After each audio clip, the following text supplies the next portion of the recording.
Washington. During a news conference on Monday, Rep. Ilhan Omar, D-Minn, accused Israel of denying her and fellow Congresswoman Rashida Tlaib, D-Minn, entry because they are the first two Muslim American women elected to Congress. On Twitter, Omar was even more pointed, accusing Israel of implementing Trump's Muslim ban, a calumny echoed by supposedly responsible Democrats such as Sen. Tim Kaine, DVA, who tweeted, PM Netanyahu, drop your Muslim ban. Sorry, it's not a Muslim ban, it's an anti-Semite ban.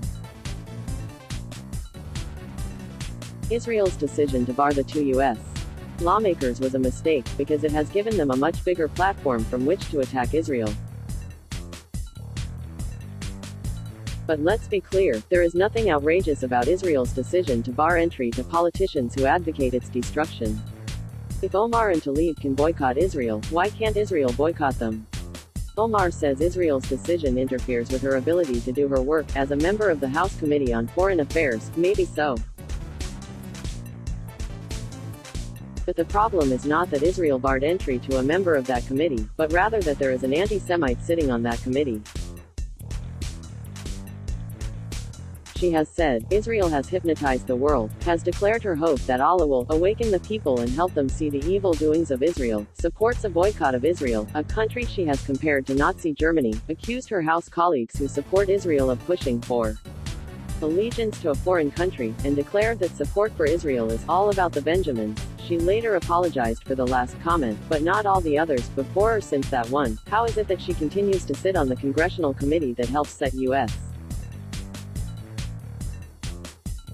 policy toward Israel? When Rep. Steve King defended white supremacist views, the GOP leadership in the House stripped him of his committee assignments and voted 424-1 on a clear resolution condemning the Iowa Republican. Yet, after Omar made virulently anti-Semitic comments, Democratic leaders in the House could not bring themselves to do the same. House Speaker Nancy Pelosi, D. Caliph, actually defended Omar's allegiance to a foreign country, remarks, saying, I don't believe it was intended in an anti-Semitic way. I'm sorry, what other way could she have intended it? Like Omar, Tlaib has accused her colleagues of dual loyalty, a classic anti-Semitic trope, declaring they forgot what country they represent. She advocates a one-state solution, which means she opposes the very existence of the State of Israel. She wrote for Louis Farrakhan's publication, The Final Call, which regularly publishes anti-Semitic screeds. And, according to the Anti-Defamation League, she invited a Palestinian activist to her swearing-in who has praised Hamas and Hezbollah and has equated Zionists with Nazis.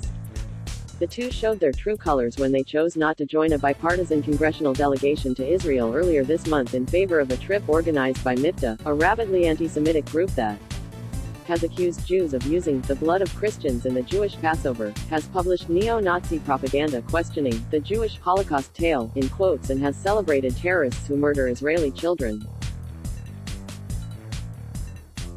And, as though to prove Israel's point, after being denied entry, the two lawmakers shared a cartoon on Instagram by an anti-Semitic cartoonist who placed second in an Iranian newspaper's 2006 Holocaust cartoon contest.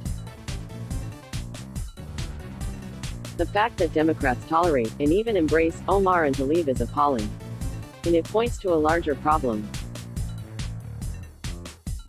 There is anti-Semitism on both the right and the left. On the right, anti-Semitism manifests itself in skinheads marching in Charlottesville chanting, Jews will not replace us. On the left, anti-Semitism manifests itself in Democratic members of Congress who compare Israel to Nazi Germany.